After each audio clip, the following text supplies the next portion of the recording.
All right, hello, Campfire crew. Somebody say hello. Hello. Hello. Hey. We'll give people a couple of minutes to join in. And let's see. So the marketing department got after it and developed a nice logo for me for the Campfire. I got my new marshmallow. Everybody see my screen? Yeah, that looks real nice.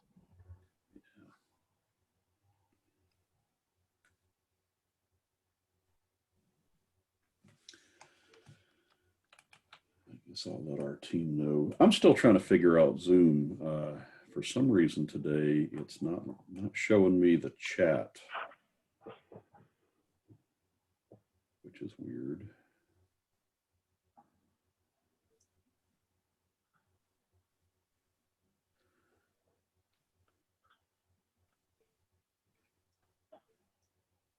Just type something in a chat so you could see if it popped up.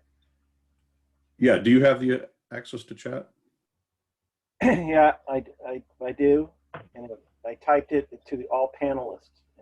Oh, there it is. Chat. Thank you. That found it. All right. So technical stuff out of the way, and let's see. I'm gonna make sure everybody's in here, and we have Bogdan is joining us today, so that's fun. Just in case there's going to address a question to him. But good, let's get started. Plant an app, low-code Campfire number 2, and I titled this for best practices. I thought that it might be good for us to share back and forth about what we bring to our projects, what kind of things do we do, even has nothing to do necessarily with the application, but things that are core to it. So that's a conversation starter. Let me do the run through here though. Plant an app, the low-code Campfire is intended to be a community gathering, get together to share techniques, challenges, experiences, and it's meant to be interactive. So I hope you'll bring something to show. And if you hear somebody with an issue and it's the kind of thing that you can help with, we'd love the ideas and suggestions. So hopefully everyone will chime in. The first episode is up on YouTube forever. And so I've also done the QR code. If anybody's not subscribed to the playlist, here's your chance. But I'm just going to keep adding them out here. We'll put a few chapters out there, trying to make it useful, but we'll be out on YouTube. The loose agenda that we have is that introductions, anyone who wants to say hi, and then around the campfire, what new techniques or what techniques, challenges, experiences, but we'll do show and tell. So if you want to show something, you can share your screen. The chat window is up. You guys help me figure that one out. Question and answer, raise your hand. Actually help me would everyone raise your hand so I can see what that looks like? Okay, man, that works. Everyone's in. All right, and bring them down again. All right, and guidelines. I mean, this is intended to be pro plant an app, be helpful. Of course, sometimes there's going to be frustrations that pop up, but this is a community gathering. So stay on mute when you're not in the conversation, courtesy to others, and let's go. I warned you last week, if you don't participate, I'm going to sing. So let's not resort to that. Anyone like to say hi today, especially if you didn't join us in last week's episode?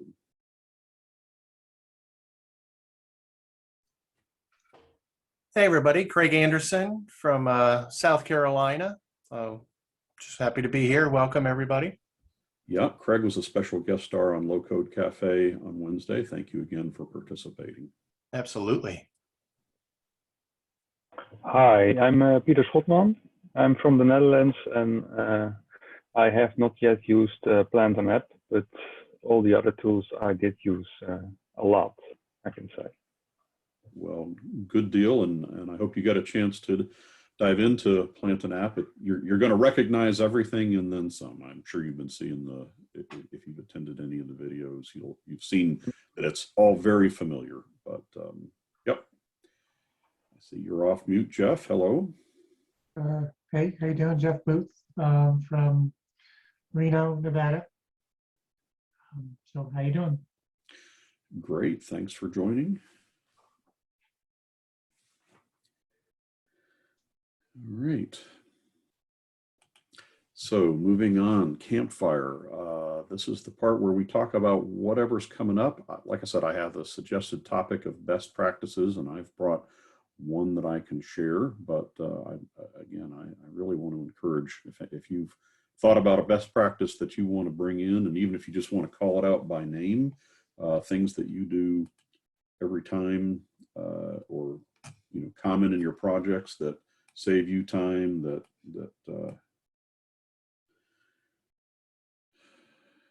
are useful to you.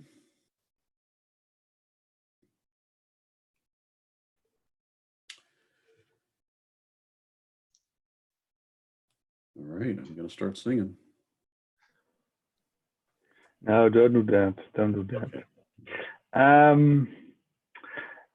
I have an application which is built on, is based on portals. So every client has his own portal. So, and if you want to update stuff, you have to run through all portals. And one of the best practices I use is that if there are some texts which are used in the interface, I put them in a token. So I don't need to update all portals, but I just update the token, my token's token, and then everything is fine again. Ah, yes. Okay. Good one.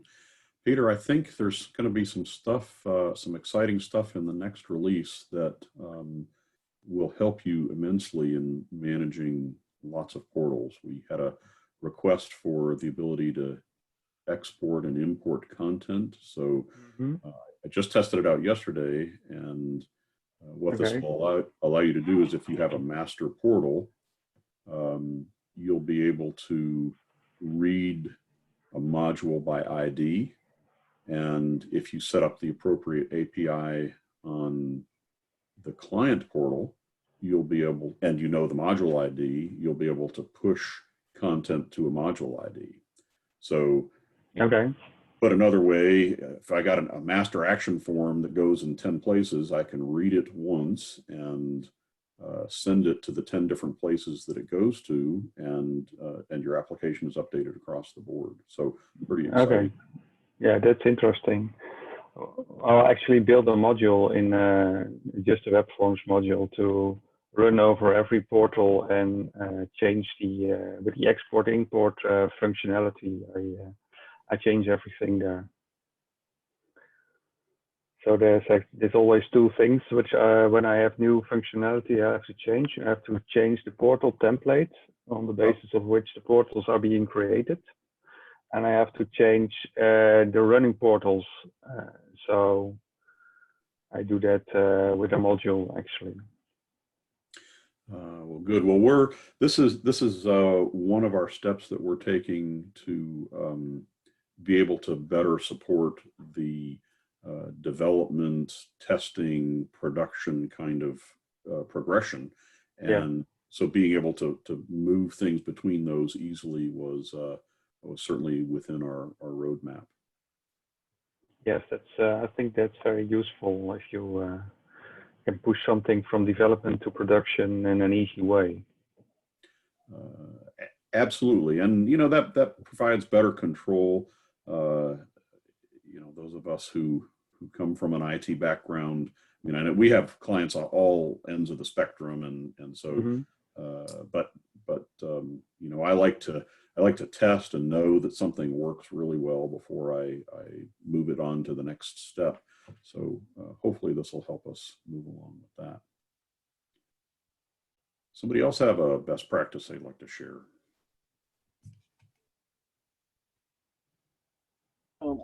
my best practice that I'm happy with, although I often sometimes wonder, is that when I build a module, I usually create I have a page of base modules that I put out, and like grids and forms, and then I share those to all the places I want to use them. So I only have one place to go back and maintain, usually by topic. Right now I'm encountering a problem with that, in that my shared module isn't always refreshing as in a timely fashion. Trying to track that down. Okay, so I'm sorry, I'm just making sure I understand your you have a base module, and then you use that you place a reference to it on the page rather than a wherever it's used. Is that what you're saying? Right, rather than a copy, I just bring that into my pages and Yep. and use it, and depending on what page it's on, I may get I may have different filters or something that apply to the SQL query, and all that works, except I haven't figured out page loading properly, so that when all those filters for the particular page are in place, that it goes and refreshes like a grid. Like the grid, I move in the grid page to page, it comes back with the right data, but under certain conditions, it'll still show what was in that grid yeah. page from its other shared implementation. Nice. Yeah, I see. So I wonder if that's caching, or it just hasn't refreshed yet. Is that what you're saying? It hasn't. I haven't been able. It's only started in the last week, and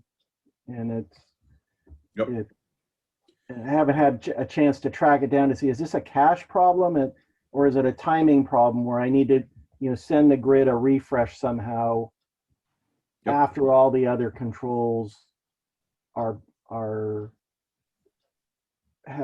truly initialized on the page. Oh yeah, I see. So and that might be related to module load order. Yep. I see. Well, if it doesn't resolve, open a ticket, and we'll see if we can help think about that one a little bit. Well, and I know there was a community portal question that I had posted previously about module loading order, but I haven't been able, and I got a response to it, but I haven't been able to find that community portal article again. There was another one posted by another user pretty recently about module load order. And I think one of the results, first of all, there was some innovative approaches that were suggested there, but then also there was, I think development took up some aspect of module load order, whether it was to help enforce it. I can't remember. It was either to help enforce it or to make sure that give you a way to know that everything was loaded. So,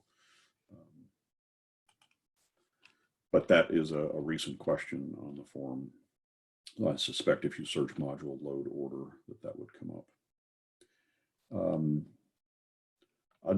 In the chat, Hans posted that now when you post in the chat, do you send it to all panelists or everyone or individuals? But he was trying to shout out at Peter that it's time that you are going to use. It's time to use Plant an App. So encouragement from the community to jump on board. Okay. Well, the thing is, it's of course, but I have a big application which it's not easy to migrate, I guess, to a Plant an App configuration. And I understand. I think that, and yet there are going to be benefits. I know that we're addressing being able to better deal with tables that already exist before the Plantain app application goes on. But there's other things in there that are great, and particularly workflows, which will work within Plantain app. I mean, when you put Plantain app on your application, and again, I always recommend having a staging environment, having backups. Things can happen when you make a change, when you install this for the first time. But it's intended to be a straight path. But I don't want to paint a picture that says that nothing can go wrong. Anyway, do a backup. Yeah, every time, of course. But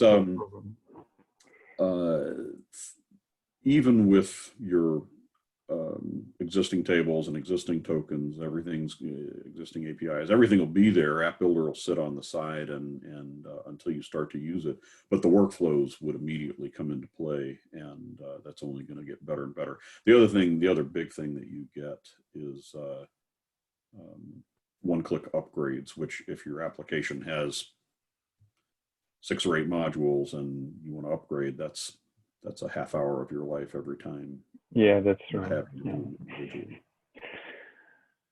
But if I switch, then the tables are not in place, I guess. And can I see my tokens and stuff like that?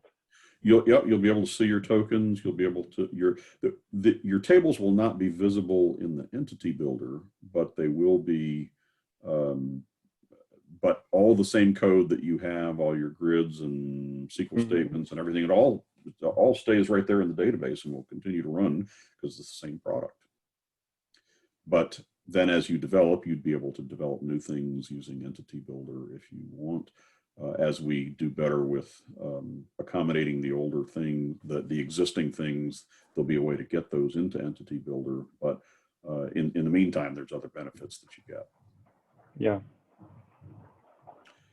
Craig, yeah, I'll have to take time.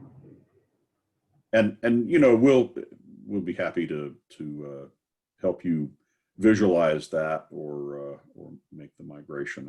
I'm sure that we can help make that happen. Greg, I see you came off of. Yeah, I was just thinking. I have 2 different versions of the DNNSharp software, the old stuff, and then the Plantain app new one. So they're separate sites altogether. Mm-hmm. So it sounded like, the current site that I have, the older one, I can add the Plantain app or the app builder to that. Is there an advantage of doing that besides the work, obviously? Creating a brand new one altogether and just transferring everything over and building it with the entity builder. If you have an old one with the old SQL stuff and then the new, and then you add Plantain app or the app builder to that, then you start using the entities. There's 2 different, in my mind, schemas, if you will, places to work. And I don't know, with the app builder, do you still have access to Microsoft, the SQL management tools to log in and, do it that way? So that was all over the board there. Yeah. Is there an advantage of starting from scratch or adding on top? Yeah. So if you have an existing implementation, App Builder is a module that you can add. So your ability to go in through SQL Server Management Studio and see the database, or none of that changes. The only thing is you have one more module on the page. So you add App Builder and then place it on a page someplace like the configuration page, and now you have access to all of that. All the other stuff continues to exist. Doesn't change. Now, I don't want to gloss over. There's one big point, and that is that if it's the older stuff, you want it to be current before you put App Builder on, and we would be happy to work with you on a plan for that. But ideally, for example, right now 1.13 App Builder is out, so we'd want to make sure that all your modules get upgraded individually one last time to 5.12, and then put on App Builder 1.13, and it would upgrade everything to 0.13 with the one click and install the dependencies, and you'd be good to go. If you got a real old system with 5.0 modules, you got to do some work to get it there. Okay. Yep. Yeah, I try to keep my stuff updated as possible. So it sounds like there wouldn't be really an issue to upgrade a current one that I'm currently using with the app builder instead of creating a brand new one from scratch and then porting, you know, everything over. Either strategy is going to work. Of course, the benefit of fresh and new is that you can cleanly accommodate all of. I mean, you move completely to an app builder kind of a way of doing things. You would have the workflows and things like that where you wouldn't have on the other ones, right? No. The workflow. Yeah, well, it would enforce that everything is new, right? If you add app builder to the existing implementation, you'll get access to workflows, but you can still program in the old way. All the old stuff will still work. So that's why right. It's not going to build that workflow out for you to be reusable, which is one of the big things I like. I have several different action forms with the same exact, and maybe I'm just doing it wrong, the same exact function, sending a text message or whatever it may be. There may be 4 or 5 different actions that have it on a button click that I can do on a workflow now instead of copying all of the actions over to separate instances of action form on different pages and things like that. When you do something, if you just buckled down and did the whole thing new, it has the benefit that you've gone through everything, you've cleaned it up, you've managed it, and there isn't any old stuff hanging around, right? But makes sense. But if you don't want to make that investment all in one leap, you can go the other way, install that builder, build new that way, migrate as you have time. So there's strategies. Yep, perfect. Great. Can I just add a comment on that? Please.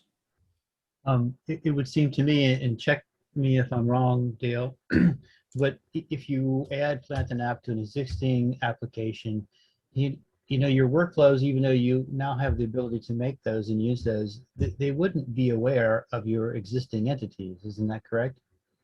That's true. You would have to use them. For example, to add a record, you'd still have to go with the old SQL style inserts versus create XYZ record or read all whatever. So there's you get workflows, but you're right, you don't get the pre-built entity.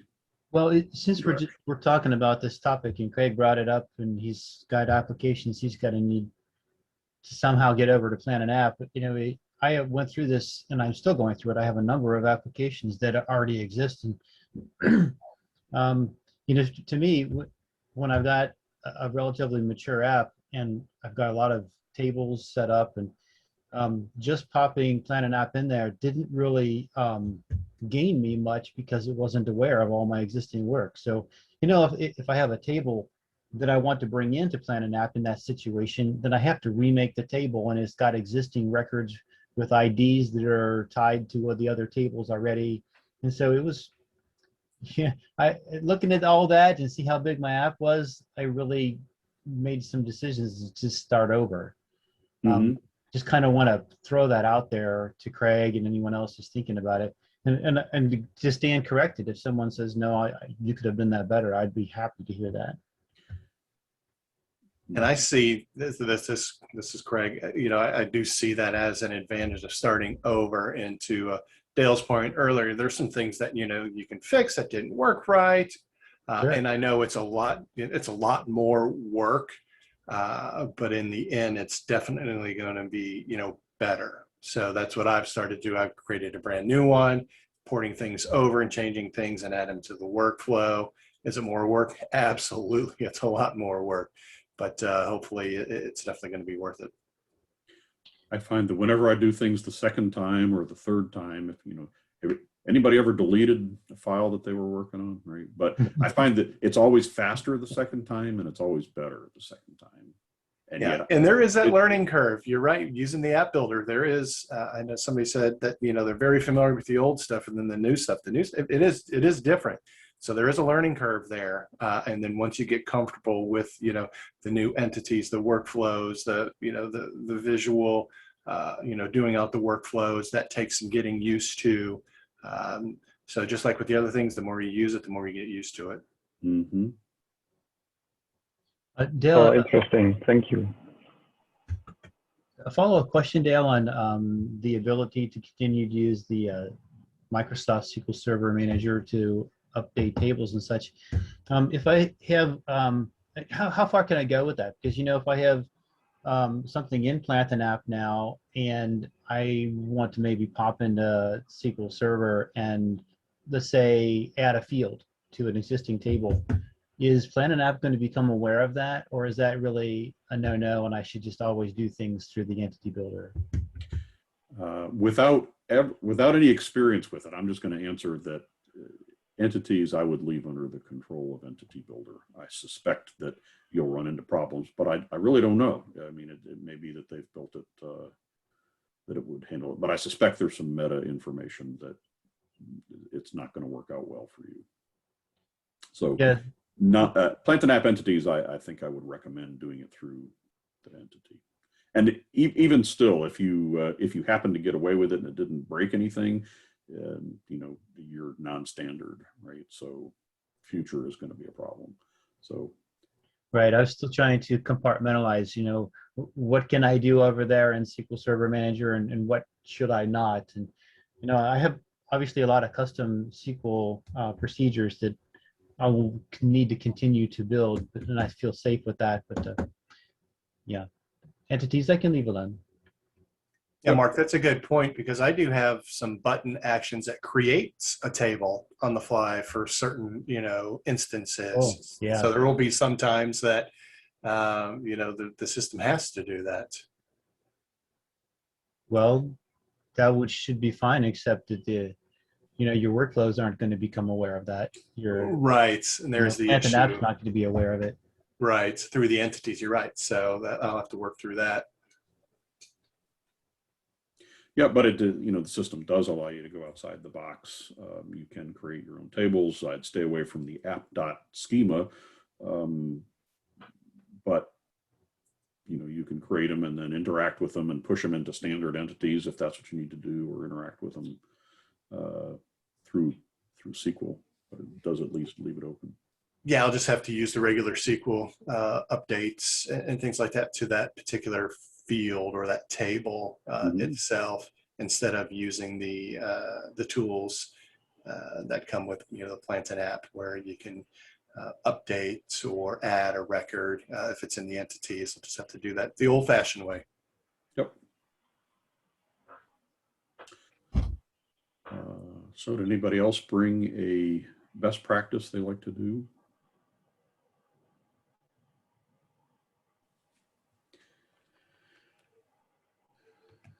So I'll take a minute. I have, I have one that I have used here, and this is just, I mean, nothing amazing, right? But I've created an entity. I created an entity called event logs, and of course my screen needs to refresh here, but this is just kind of a standard way of logging what's going on in my application, and that I can adjust how detailed it's going to be. And so from a setup standpoint, I have in my entities, I have a event log entity that has things like the source, where did this come from, what is it that I wanted to log, and then a log level, a number. And so the higher the number, the more detailed the information. Once this is in place, then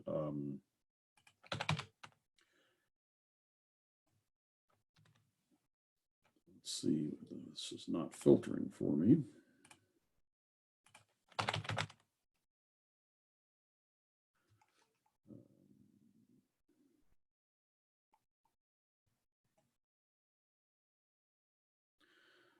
tell you what, I'll just edit anything here. I have a log input parameters workflow that I can call and pass it a where did this come from? What is going on in my workflow? And so it's just a way of trapping things, right? And see, I've got a log level involved. So if these are things that I do on the way in.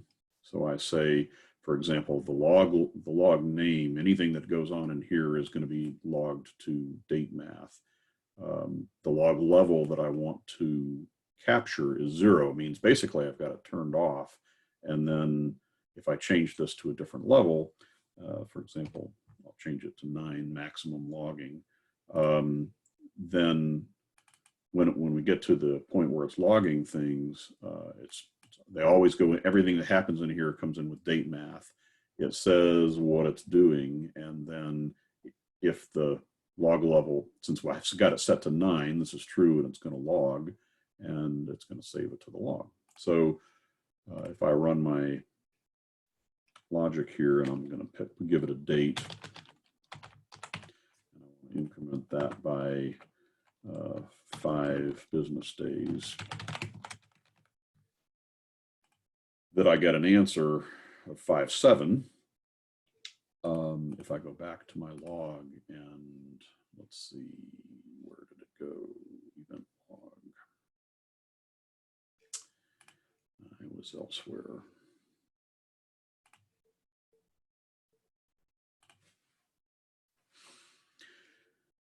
So now we see we got a couple entries for date math. So I got my input parameters and my result. And so this is an ongoing way of testing this thing. I can easily turn it on and turn it off. And so things, app events that I want to be logged on an ongoing basis, I can leave the logging turned on. Once I get something tested and I don't really need to know about it, I can turn it off. So anybody use a technique similar to that, or? Thanks, Dale. That's interesting. Yes, sir. Well, it says thanks. That's very interesting. Yeah. Yeah, and not hard, just using all the built-in stuff. Let's see, if I were to look at the workflow and say,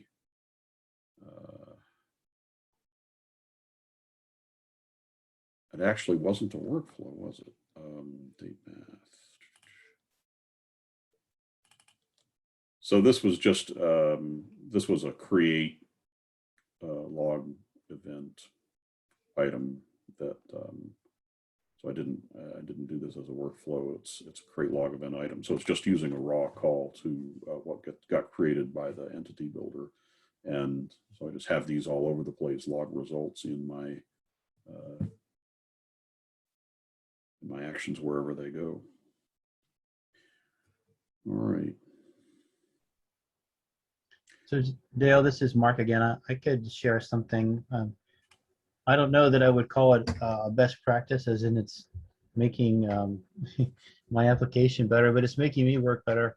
Over time when working on an application, especially over months and refinements, I'll find that I'll have a number of stored procedures in SQL Server that I start to wonder if that's actually in use anywhere. I try to be good about that, but what I have started to do is I actually just created an entity to store the name of the stored procedure, where it's being used, maybe a version number, depending if I need that or not. But so if I'm going to retire a stored procedure or make a copy of it, use it for another purpose, I'll make a note of it in there and can always go look it up. And it helps to know if those stored procedures are dead and unused, but still sitting there or not. Yep, that's an interesting idea. And that kind of brings me to, with a mechanism, whether it's, like this one, or you could, in the same way, you could have a table and every time it runs, just updates the last time it ran, right? So it could kind of self-report that it did something, and then when you've finally gotten them all, it's going to quit reporting and you'll know it's safe to delete. Did that make any sense? Yeah, that makes sense. That's good. And probably even in the same table that you've already got, you could just, by name, update stored procedure tracking, where name is the name of the stored procedure and last run date kind of thing. It just kind of self-maintains. I'd say that would help. It would really call attention to the ones that were being used a lot.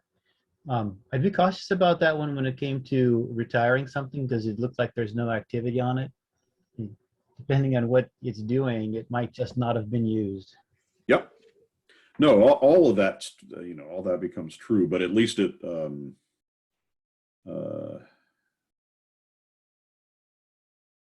that's always the issue, right? Is it used anywhere? Yeah, right. But that definitely helps, though. It would help with what you're talking about.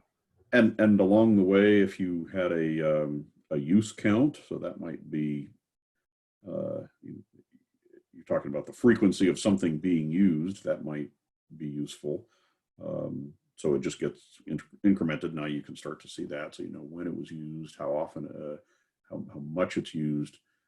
And if it's used in lots of places, you might, even track last used by, so that, I mean, it's a big strategy, and you could still miss something. There was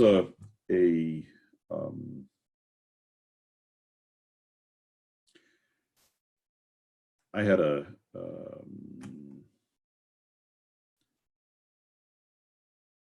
an issue recently trying to figure out whether things are used, right? There's you can search the database, from a stored procedure standpoint, and things that call each other, you can extract all your stored procedures and then do a text search to see if it's referred anymore, things like that. Within Plant and App, it's a little bit more of a challenge. And one of the things that I found a while back was a stored procedure that searches all tables in a database looking for text. And I mean, you wouldn't want to run it all the time. It's pretty intensive, but I think it would point up whether it was accessible within code. So it's a search all tables stored procedure, and I'd be happy to share the pointer to that if anybody was interested. Right, Dale, you made me think of something. I know that Plant and App is doing a lot of what it needs to do in SQL Server as well. Is there a way that we could create a query that discovered all the action forms that were referencing a particular stored procedure by name? Well, that's what I was trying to say, that if you did, first of all, it is stored in text within tables within the database. So if you knew where to look, you absolutely could. What I was pointing out is that the search all tables mechanism, I believe, would reveal that anyway. It would point out that it's an XY. If you know that you have a stored procedure named XYZ and it's a unique enough name, you could search for that in the database, and the results of this search all tables tells you it's in this table in this row, right? So you can then go in and you could dig deeper. So in the absence of a true search across the application, you could find it yourself with search all tables. Yeah, that's what I do. I look up the DNNSharp tables and I check whether it's used. I think you've got the action table and the events table or whatever it is. Yep. So Reza has raised his hand. Hello. Yeah, Reza. kind of a question here, or maybe Peter, when you're doing that search, it's my understanding that like the actions are stored as a JSON in that table, I think. Are you searching and maybe also to Dale with your stored procedure, it's not like there's a table with a row that says, call this stored procedure in a field, right? Like you're actually having to scan the text in there. Is that right? Yeah, you have to investigate. Yeah. It's not. It's just for me. It's just yeah, getting rid of old stuff, and that's how I check if it's not used somewhere. Nothing fancy. It's just running through the what is it? DNNSharp form. What do we got? Form fields or form actions. One of these tables actually. And with So- the thing you refer to, Dave, you can also then pick the tables you want to look at. So you don't have to do through all tables. So this stored procedure that I referred to, this is the link where I found it. I don't know for certain that it's still out there. It's an older script but, on tripod. But when you run it, it looks something like this, where you say, in my case, I wanted to say, well, where is the SMTP server stored in the database? And so I knew there was a database entry someplace like this. This could also be like a stored procedure. And the results that came back is that it's found in DBO host settings as a setting value column, and the column value is that. So it tells you exactly where to go. And so, Reza, to your question, I think if we had a JSON content, you'd be able to find it. It would point you to a table and a column, and then you'd have to go do the hunt and figure So out. this is cool. You could make a workflow that runs this, and I probably came into the conversation late, but this might even be what you're talking about, but you could basically make yourself a little UI then that lets you search, and it hits this stored procedure, takes these results and gives them back to you, right? And now you at least know where to go look for things. And Yeah, which, yep, absolutely. You could take Yeah, that. that's nice. You That could would be- take that a step further and modify it to search across different applications that you might have. yeah, Yep. like a master.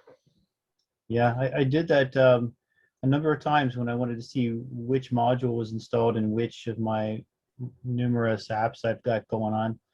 And I could, you know, just query across all of them to see if a particular module was installed. So this would be the same concept.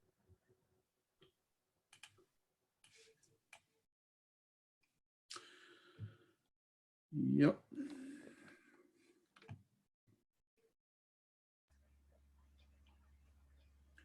Okay, so it doesn't have to be about best practices. Does anybody have a, I mean, we're still open to that, but anybody have a challenge or a something they wanted to bring to the campfire here? So something that in that previous discussion that prompted a question for me is, you know, you talked about entity, you know, not changing an entity in SQL if, you know, make it only through entity builder, which makes perfect sense. But are we safe in building stored procedures around entities? I build stored procedures all the time around my tables, but I haven't taken any of the plant and app entity controlled entities and tried to implement a stored procedure around any of them yet. You are safe in that at the end of the day, it's almost want to say a properly created and structured SQL table, right? Foreign keys and indexes and naming standards followed and stuff like that. But like any table or stored procedure, if you go change the underlying reference data tables, views, whatever you're calling, like those column names changed or the name of it changed, then your stored procedure won't work. You're still going to manually have to keep your stored procedure up to date. But as far as like, as long as you don't go delete the table through the entity builder or change its field names and things. So if you did like a select star, not a good practice, but you're safe, right? Or you pick these fields by hand and don't change the names of them, adding a new field isn't going to break your stored procedure, you know, as long as you're not trying to reference it. So I would just say it's the short answer is it's the same thing. You're safe to work with it. It's just you own the maintenance.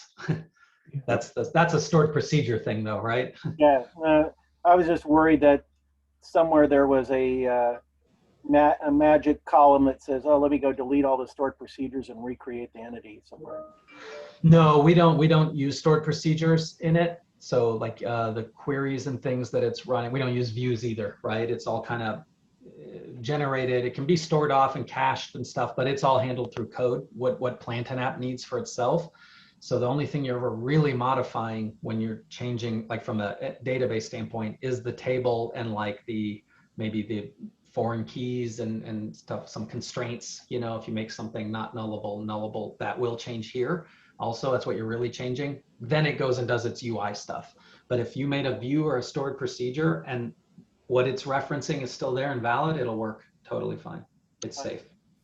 So Reza, you weren't around when we had this discussion a little earlier, and the question was around how much is valid and legal to change on app generated entities. And my answer was, recommendation was, if you can do it through the entity builder, the entities module, that you're safer, adding fields that way. It's a must, you know, like, so like making a view or a stored procedure and injecting data in and out and stuff like that, like working with what's there that was created by Entity Builder. But I would say it can really cause you some crazy results with what changes you've made. But most important is it is highly likely to corrupt Entity Builder. It's really expecting these tables to be under its control from a structure standpoint. And it keeps like a running list in memory, in its own memory, where it's like, here's changes and modifications. I know what to expect. I know what was originally there, but I know I'm on version 8 of this entity, and here's what 8 looks like. So why it's been built, it's been building that up. That capability was introduced a few releases ago, and it's in us now wanting to turn on the ability to roll changes back, to you know, understand the progression and history of what's happened, so it can better manage forms and grids and not kind of lose its mind thinking everything's a conflict. Like kind of today, what it does is it goes, here's what I expect to see, period. And it will have better awareness of, here's why I'm seeing some changes. But if you go and so I definitely wouldn't like go and be like, oh, I want this not to be a varchar 450. I want it to be a varchar 650. That there's a good likelihood that you shouldn't maintain these tables structurally yourself. It will probably break the app. And that was my recommendation. At worst, it's going to break things.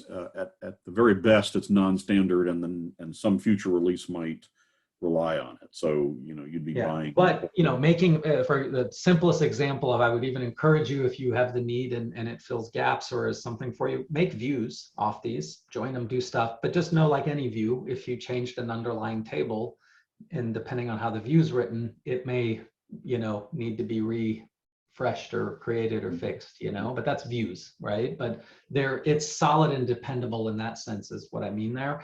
But structurally, it itself should be managed by App Builder. Great.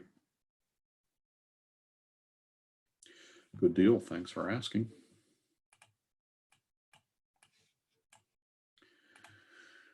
All right. So other issues, other things we want to hit today?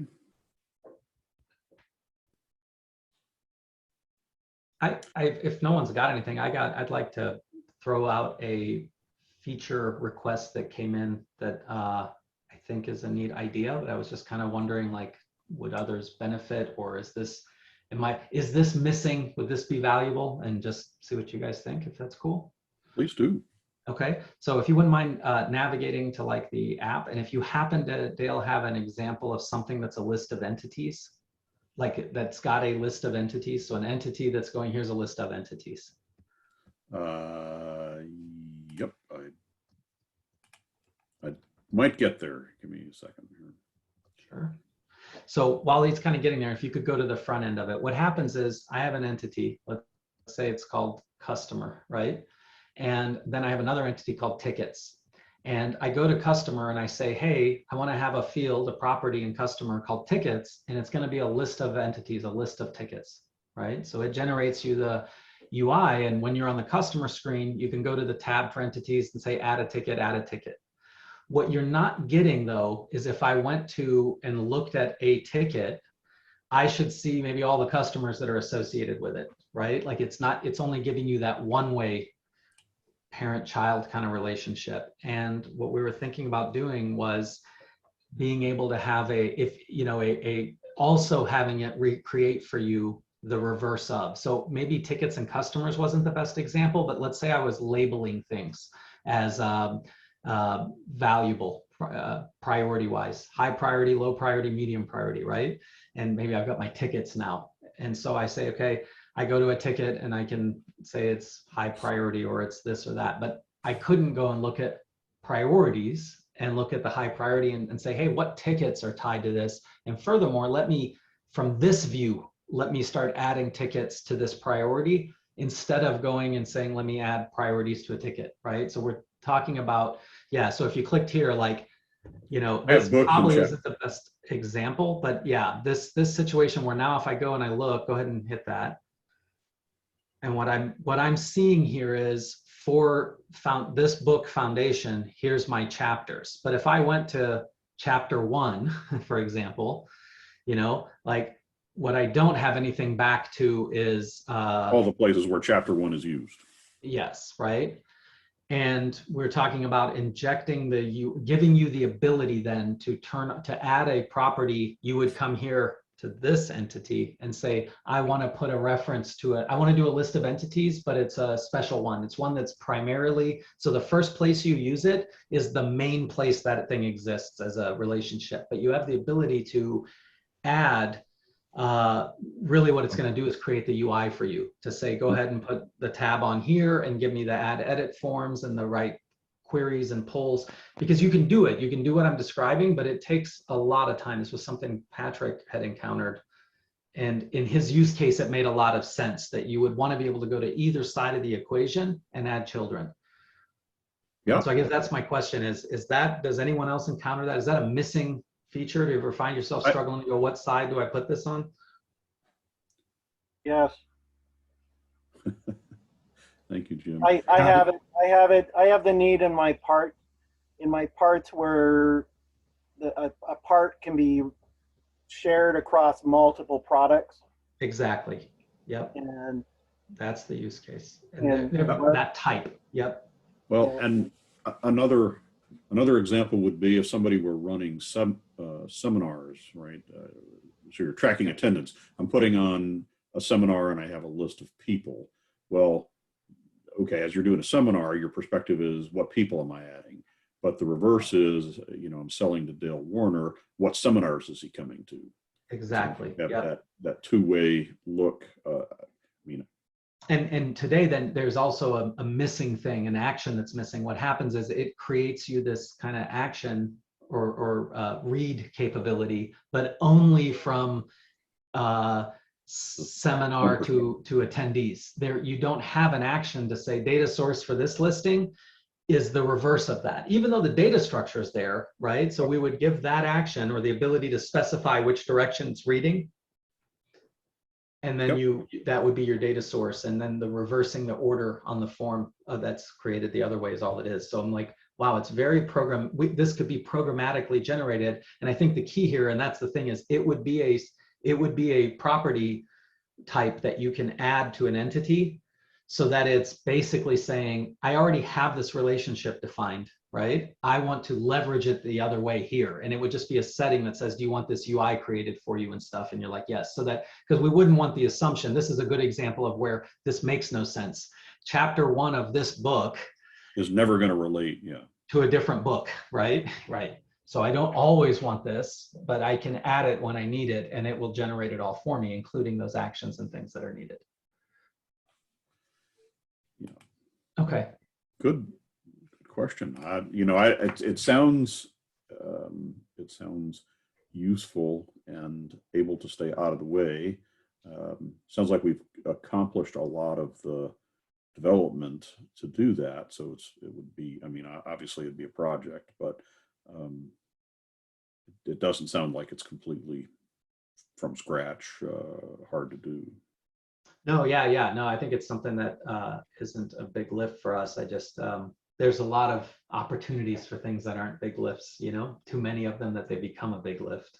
So just trying to see, like, is this, I think this is something that could at some point benefit everyone, Yeah, I know from my experience where I'm at right now, I have some things that are in queue that fall into that category that would be beneficial.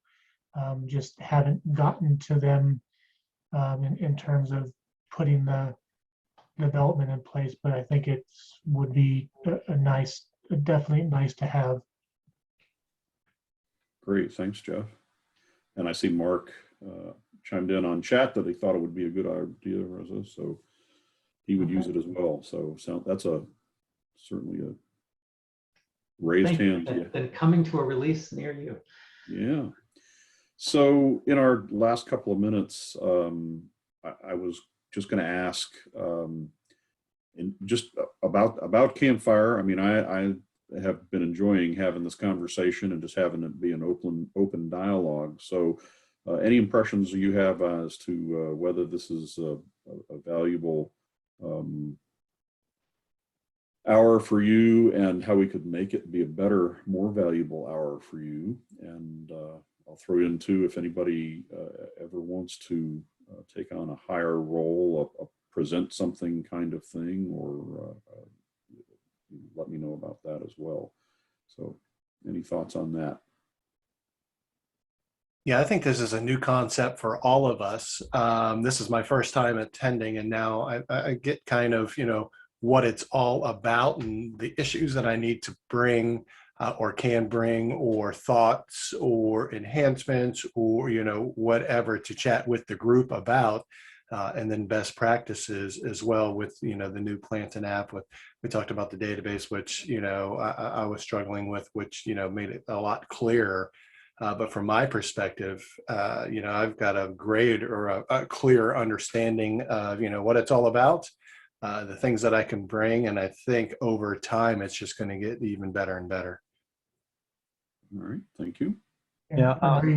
Yes, I think it's helpful. And now that I know how it works, I can, if I want something to add, I can also prepare it. So that's interesting.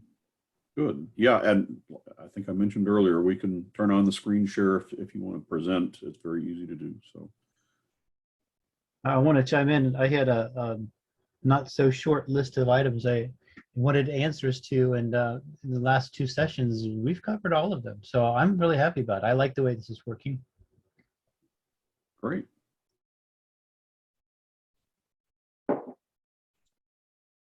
Agreed. That's my first session as well, and so now that I kind of have an idea as to what it's all about, I can definitely bring some things to the table as well. Good. Well, I will plan to extend these out, and so long as we're does an hour feel about right? Raise your hand if an hour feels about right. And if you have a different idea, then let me know that. Yeah. So 5 out of 8. Say yes. So hey, let me one other question. Can you guys see this if I move this over here? No, we just see the campfire. Okay, all right. That's a Zoom thing. I was wondering if you could see the hands. All right, cool. All right, we've hit our hour then, and it sounds like it's about right. So we'll do it again next week. I will be adding some more to the webinar so that we can sign up for future ones as well. And I just I thank you very much for joining along and the spirit of this this group. Let's see, we've got a happy low coding here someplace. There we go. If you have any feedback, feel free to shoot me an email. Make sure you take a look at that playlist, and we'll talk to you guys next week. Perfect. Thanks for setting this up. Thanks, Good Dale. weekend, Thank you. guys.